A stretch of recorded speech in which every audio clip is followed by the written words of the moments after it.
நாள் என் செய்யும் வினைதான் என் செய்யும் என்னை நாடி வந்த கோல் என் செய்யும் கொடுங்கூட்டு என் செய்யும் குமரேசர் இரு தாளும் சிலம்பும் சதங்கையும் தண்டையும் சண்முகம் தோளும் கடம்பும் எனக்கு முன்னே வந்து தோன்றினே. உலகமெங்கும் வாழ்ந்து கொண்டிருக்கும் நேயர்களுக்கு சைதை ராஜாவின் அன்பான வணக்கங்கள். நாம் இப்பொழுது தமிழ் மாத பலன்கள் வைகாசி மாத பலன்களை சொல்ல இருக்கிறோம். வாக்கிய பஞ்சாங்க அடிப்படையில் 12 ராசிகளுக்கும் கிரகங்கள் எப்பேற்பட்ட பலனை வழங்க இருக்கிறது என்பதை ஒவ்வொரு ராசியாக பார்ப்போமா? இப்பொழுது நாம் மிதுன ராசியை பார்க்க போகிறோம். மிதுன ராசி காலபுருஷ தத்துவப்படி 3வது ராசி. மிருகசீரிஷம், திருவாதிரை, புனர்பூச நட்சத்திரம் உள்ளடக்கியது. இந்த ராசிக்கு வைகாசி மாத கிரகங்கள் எப்பேற்பட்ட பலனை வழங்கப் போகிறது என்பதை பார்க்க போகிறோம். குரு பகவான் பொறுத்தவரையிலையும் 10ல் இருக்கிறார். 11ஆம் இடத்து அதிபதி செவ்வாயும் 10ஆம் இடத்துல இருக்கிறார். 11ஆம் இடத்துல ராகு இருக்குது. ரொம்ப அமக்கலமான காலகட்டம். மேஷ ராகு, மேடான ராகு. சுக்கிர பகவான் 12க்குடையவன் 11ல் இருக்கிறார். அதிகபட்சமாக 21 நாள்.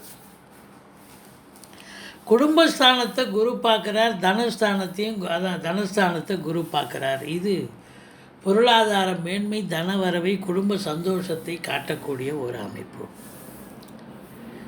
4ஆம் இடம் என்று சொல்லக்கூடிய 4ஆம் இடத்தை குரு பார்க்கிறார். இது அமக்கலமாக இருக்குது. மேக்சிமம் பார்க்கும்பொழுது இந்த மிதுன ராசி அன்பர்களுக்கு இந்த காலகட்டம் அற்புதமான ஒரு பொற்காலம் அப்படின்னே சொல்லலாம். இந்த வைகாசி மாதம் இருக்கக்கூடிய 12 ராசிகளில் அதிகபட்சமாக இந்த ராசிக்கு தான் அளப்பரிய பலனை கிரகங்கள் தர இருக்கிறது. ராசிநாதன் 11ஆம் இடத்துல 23 நாள் அதிகபட்சமாக இருக்கிறார். அதுவே ஒரு ப்ளஸ் பாயிண்ட். 11ல் ராகு. காரு, பங்களா, நகைகள் வாங்கி தரக்கூடிய ஒரு அமைப்பு. புதிய கடன் வாங்கி பழைய கடன் முடிச்சிடுவீங்க. முடிச்சுட்டு புதிய கடன் வாங்குவீங்க. அப்படியே கடன் வாங்கினாலும் கட்டுக்குள் இருக்கும். 11ல் ராகு. வீட்டில் உள்ள பெரியவர்கள் எல்லாம் உங்களுக்கு ஆதரவாக, உறுதுணையாக, அனுசரணையாக செயல்படுவார்கள். வெளிநாடு சம்பந்தப்பட்ட விஷயம் உங்களுக்கு கண்டிப்பாக வெளிநாடு போவீங்க. இந்த ராகு பகவான் நல்லதே செய்வார். 11ல் இருக்கிற ராகு பொருளாதார மேன்மை, குடும்ப மேன்மை, பொருளாதாரத்தில் சுபீட்சம் கண்டிப்பாக ஏற்படும். அளப்பரிய பலனை தர இருக்கிறார். குரு பகவான் 10ஆம் இடத்துல இருந்து உங்களுக்கு 2ஆம் இடத்தை குரு பகவான் பார்க்கிறார். குடும்பத்தில் அமைதி, நிம்மதி, சந்தோஷம், குதூகலம் நிச்சயமாக ஏற்படக்கூடிய ஒரு அமைப்பு. குடும்பம் பொருளாதார மேன்மை இருக்குது. அப்புறம் குடும்பத்தில் நிம்மதி இருக்குது, சந்தோஷம் இருக்குது. 7ஆம் இடத்து அதிபதியே குரு பகவான் தான். அவர் 10ல் போய் அமர்ந்திருக்கிறார். அப்போது ஆட்சி நிலையிலே இருக்கிறார். கணவன் மனைவி ஒற்றுமை கூட மேலோங்கும். கணவன் மனைவியும் சந்தோஷமாக இருக்கக்கூடிய ஒரு காலகட்டம். உங்களுடைய வாக்கு வீரியம் ஏற்படும். அதாவது வாக்கு சம்பந்தப்பட்ட தொழில் செய்யக்கூடிய அன்பர்களுக்கு உற்சாகம் நிறைந்த காலகட்டமாக இது அமைகிறது. நீங்கள் வேலை பார்க்குற இடம் எல்லா இடத்துலையும் உங்கள் சொல்லுக்கு மதிப்பு, மரியாதை கிடைக்கும். தேக ஆரோக்கியம் சிறப்பாக இருக்கும். ஆரம்ப கல்வி பயிலும் மாணவ மாணவியர்கள் நல்லா படிப்பாங்க.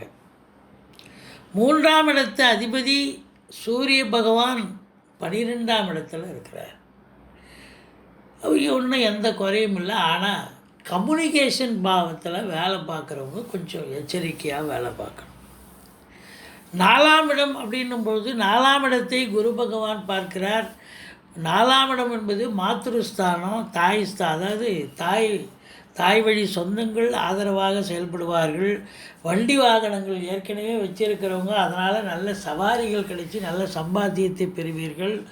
ஒரு சிலர் புதுசாக வண்டி வாகனங்களை கூட மாற்றி அமைக்கக்கூடிய ஒரு சூழல் ஏற்படும். ஏன்னா சுக்கிரனும் பார்க்குறார். அங்கேருந்து செவ்வாய் பகவான் பார்க்கிறார் 4ஆம் இடத்தை. கண்டிப்பாக வீடு இல்லாதவங்க வீடு வாங்கக்கூடிய ஒரு சூழல். வீடு வாங்குவீங்களோ, மனை வாங்கி வீடு கட்டுறீங்களோ, இல்லை ஃப்ளாட்டு வாங்குறீங்களோ, உங்கள் அபிலாஷை என்னவோ அது கண்டிப்பாக நிறைவேறக்கூடிய ஒரு காலகட்டம். தாய் வழி சொந்தங்கள் ஆதரவாக இருப்பார்கள். தாயாருடைய தேக ஆரோக்கியம் சிறப்பாக இருக்கும். உங்கள் சுகஸ்தானமும் திருப்திகரமாக இருக்குது. படிக்கும் மாணவ மாணவியர்கள் நல்லா படிப்பாங்க, எந்த குறையும் இருக்காது. 5ஆம் இடத்துல கேது பகவான் இருக்கிறார். அதோடு சனி பகவான் வேறு 5ஆம் வீட்டை பார்க்குறார். 5ல் கேது இருந்தால் என்ன ஒரு நிலை அப்படின்னு பார்த்தீங்கன்னா, 5ல் கேது சித்தர், மகான்கள், யோகிகள் தொடர்புகள் ஏற்படும். ஆன்மீகத்தில் நாட்டம் அதிகமாகி உயர்வான இடத்தை உங்களை கொண்டு போய் உட்கார வைக்கும். ஆனால் 5ல் கேது இருக்கிறது பூர்வீக சொத்தில் பிரச்சனை ஏற்படும்.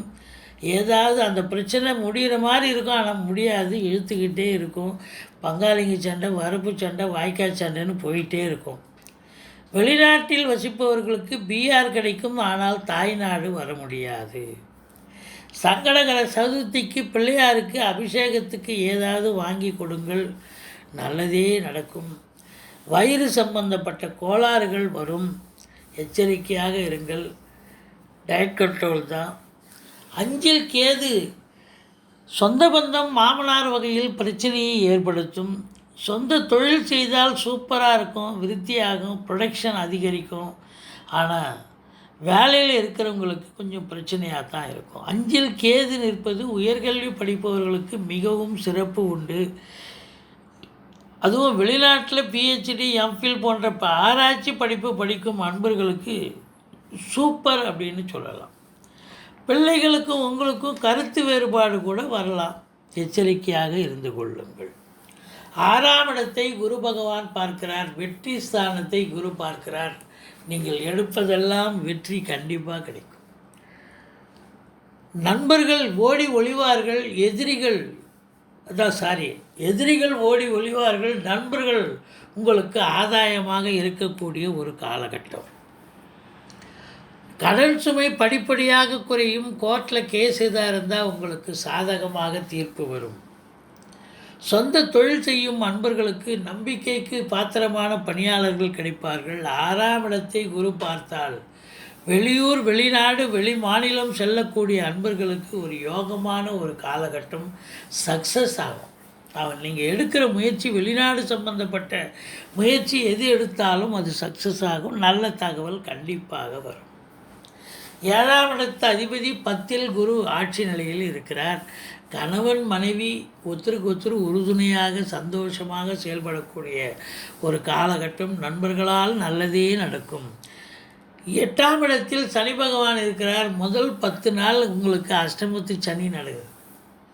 அதுக்கப்புறம் அவர் வக்ரம் பெறுகிறார். 11ஆம் தேதியிலிருந்து வைகாசி 11லேருந்து வக்ரம் கதி அடைகிறார். வக்ரம் பெற்று அதே வீட்டில் இருந்தாலும் முன் வீட்டு பலனை செய்வார். அப்போது உங்களுக்கு எந்த ஒரு பிரச்சனையும் இருக்காது. ஒரு யோகமான ஒரு நிலை தான், ஒன்றும் பயப்பட தேவையில்லை. அஷ்டமத்து சனியினுடைய பலன் அந்தளவுக்கு கெடுபலன் இருக்காது, அப்படின்னு யோகமான பலன்கள் ஏற்படும். 9ஆம் இடத்து அதிபதி உங்களுக்கு எங்கே இருக்கிறார் அப்படின்னா 8ல் இருந்தாலும் அவர் வக்ரகதியில் இருக்கிறதால யோக பாக்கியங்கள் நிறைந்த ஒரு காலகட்டமாக இது அமையும். தொட்டதெல்லாம் தொடங்கும். சொந்த தொழில் பண்ணுறவங்க நம்பி கடன் வாங்கலாம். தொழிலில் போட்டிங்கன்னா நல்ல அபிவிருத்தி ஆகும். 10ஆம் இடத்தில் குரு பகவான் இருக்கிறார். சொந்த தொழில் பண்ணுறவங்களுக்கு ஒரு உற்சாகம் நிறைந்த காலகட்டம். நல்ல ஒரு வாடிக்கையாளர்களை பெற்று நல்ல சம்பாத்தியத்தை பெறுவீர்கள். அரசு உத்தியோகத்தில் இருக்கிறவங்களுக்கு, ஏற்கனவே இருக்கிறவங்களுக்கு ப்ரமோஷன், இன்க்ரிமெண்ட் கிடைக்கும். மேலதிகாரியுடைய பாராட்டுதல்கள் கிடைக்கும். ட்ரான்ஸ்ஃபர் எதிர்பார்க்குறவங்களுக்கு ட்ரான்ஸ்ஃபர் கிடைக்கும். ப்ரமோஷன் எதிர்பார்க்குறவங்களுக்கு ப்ரமோஷன் கிடைக்கும். வேலை இழந்தவர்களுக்கு கூட முயற்சி செய்தால் வேலை வாய்ப்பு கிடைக்கும். 10ஆம் இடம் என்பது உங்களுக்கு 5ஆம் இடத்து அதிபதி சுக்கிரன் அங்கே போய் 10ல் குருவோடு இணைஞ்சிருக்கிறார். 10 நாள் தான் இருக்கிறார். அப்புறம் 11ஆம் இடத்துக்கு வந்துடுறார். அப்போது உங்களுக்கு இந்த காலகட்டம் ஒரு பொக்கிஷமான, ஒரு அற்புதமான ஒரு காலகட்டம். சொந்த தொழில் பண்ணுறவங்களாக இருக்கட்டும், வேலைக்கு செல்லும் அன்பர்களாக இருக்கட்டும், இந்த வைகாசி மாதம் இந்த மிதுன ராசி அன்பர்களுக்கு அளப்பரிய பலனை பெறுவீர்கள். 11ஆம் இடத்தில் ராகு இருக்கிறார்.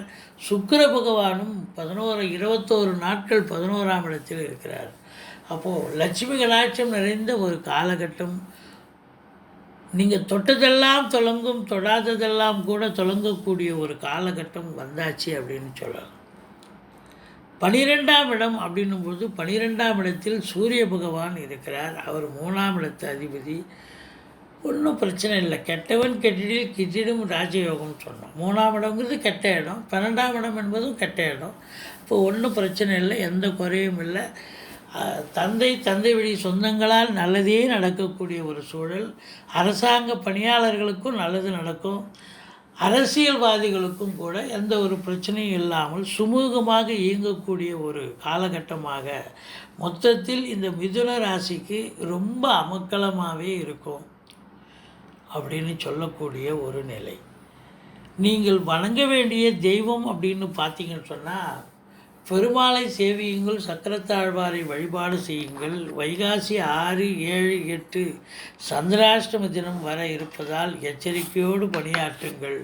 வண்டி வாகனங்களில் செல்லாதீர்கள். இரவு பிரயாணத்தை தவிர்த்து கொள்ளுங்கள். அதாவது உள்நாட்டு வாணிபம், வெளிநாட்டு வாணிபம், ஏற்றுமதி இறக்குமதியாளர்கள், ஷேர் மார்க்கெட்டில் இன்வெஸ்ட் பண்ணுறவங்க, ஸ்பெக்குலேஷன் பண்ணுறவங்க, ஆன்லைன் பிஸ்னஸ் பண்ணுறவங்க, இவங்க எல்லாருக்கும் அற்புதமான ஒரு காலகட்டம். ரொம்ப இந்த மிதுன ராசி அன்பர்களுக்கு இந்த மாதம் ஒரு அற்புதமான ஒரு மாதம். ஸ்ரீ குபேரன் டிவியை பார்த்தமைக்கு நன்றிகள். மேலும் இது போன்ற தகவல்களை தெரிந்து கொள்ள ஸ்ரீ குபேரன் டிவியை சப்ஸ்கிரைப் செய்யுங்கள். மறக்காமல் பெல் ஐக்கானை கிளிக் செய்யுங்கள்.